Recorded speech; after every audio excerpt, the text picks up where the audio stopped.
Okay, picture this. You're running late, you grab your keys, and nothing. The car won't unlock. We've all been there, right?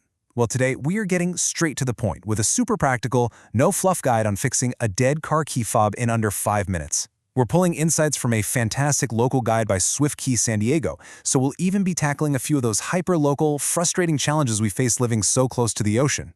So, here is our roadmap for today.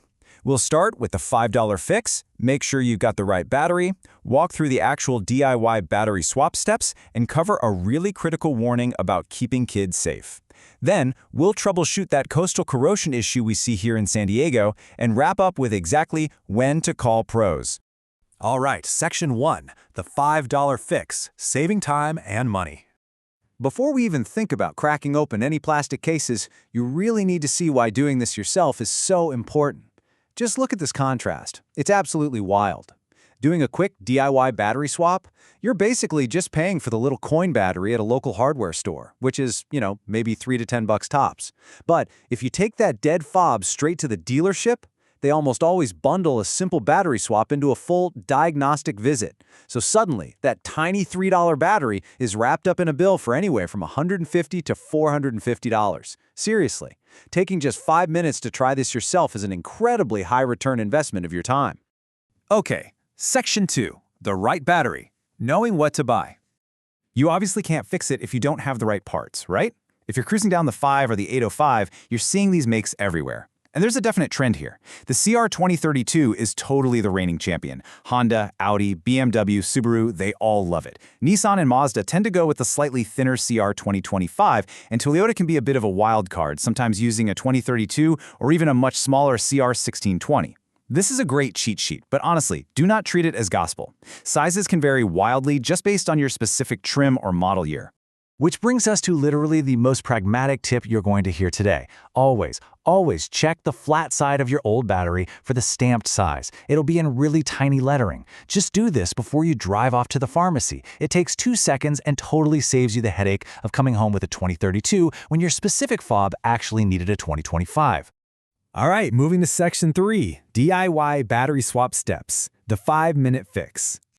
So you've got your $3 battery. Here is exactly how to do this. Step 1. Find the notch. Most fobs have this tiny little seam or thumb notch, sometimes there's even a little arrow, where you can slip in a flathead screwdriver or a coin. Step 2. Pry gently around the edge. And I mean gently. Work slowly. If you try to force it and crack that plastic case, well, you just turned a $5 fix into a $150 disaster. Step 3. Note the orientation. Just snap a quick photo with your phone so you know which side faces up, because if it's upside down, it's not going to work. Step 4. Avoid touching the actual battery contacts with your bare fingers. The oils from your skin can actually mess up the connection, so just handle the new battery by its edges. And finally, Step 5. Swap in the new battery matching your photo and snap the case firmly shut. That's literally the whole shebang. You just saved a trip to the dealership.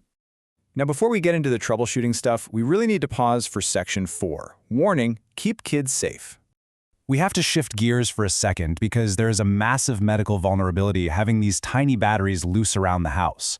If a child or a pet swallows a CR2032, it is an absolute medical emergency. The source makes it very clear. This is not a wait-and-see kind of thing. These lithium coin cells carry a charge that can literally burn right through tissue in a matter of hours. If this happens, you must call poison control immediately at 800-222-1222 and get to an ER right away. So please, make sure those spares are stored securely out of reach. Okay, getting back to the hardware. Section 5. Coastal corrosion in San Diego, when a new battery fails. So what happens when you follow all the steps perfectly? You put in a fresh battery and the fob is still totally dead? This is where our local geography actually plays a huge role. Sometimes, the fob just lost its sync with the car, maybe after a jump start, or maybe it got dropped one too many times, or accidentally went through the washing machine. But that third point, that is the silent killer for San Diego homeowners, salt air corrosion. If you live anywhere near the water, Pacific Beach, Coronado, Carlsbad, that coastal humidity slowly works its way into the seams of the fob over the years. Way before the battery ever actually dies, that salt air corrodes the internal contacts, making the fob incredibly unreliable. But don't worry, there is a super easy DIY fix if you think the salt air got to your keys. Before you assume the fob is totally fried, pop that case back open and look really closely at the little gold or silver spring clips inside. If you see this sort of fuzzy green or white buildup, yep, that's corrosion. Just take a dry cotton swab, or honestly even better, a simple pencil eraser, and give those contacts a light rub. This gently wipes away the buildup, restores that electrical connection, and a lot of times, it brings the fob completely back to life. No professional needed. But hey, what if the eraser trick doesn't cut it? Let's move to Section 6, when to call pros, knowing your limits. Let's run through a quick, rapid-fire FAQ for those moments when you hit a wall. First up, this is a huge panic moment for a lot of people. If your fob is totally dead and a new battery didn't fix it, will it stop your car from starting and leave you stranded somewhere? The answer is actually no.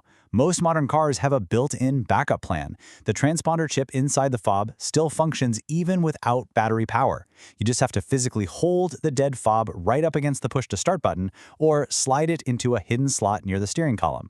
Your owner's manual will show you exactly where yours is. The car reads the chip, and boom, you can drive home safe and sound. Okay, here's another really common issue. What if you do swap the battery, it works, but then it drains completely dead again in just a couple of weeks? Why is it dying so fast? Well, a super rapid drain like that is a massive red flag. It usually means something physical is actually broken on the FOD itself. Maybe there's a stuck button that's just constantly broadcasting a signal, which happens a lot if the case is cracked or if it's getting crushed in a heavy pocket of keys. Or those corroded contacts we talked about earlier might actually be causing the circuitry to draw way too much power. Basically, if you are replacing that battery every month, stop buying batteries. The fob itself needs professional diagnostic attention. And that right there is exactly when you know it's time to call in backup. If the swap is done, the contacts are clean, and it's still acting up, or draining power way too fast, you probably need a reprogram or a full replacement. The experts at SwiftKey San Diego actually offer 24/7 mobile locksmith services, which is awesome because it means they bring all that expensive diagnostic equipment right to your driveway. No towing, no waiting for hours at the dealership.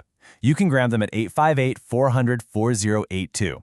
So I'll leave you with this to think about. The very next time your key fob starts glitching, are you going to drop hundreds at the dealership, or will you invest 5 minutes and $5 to see if that San Diego salt air has finally met its match? Thanks so much for joining me today. Definitely stay safe out there, and I will catch you on the next one.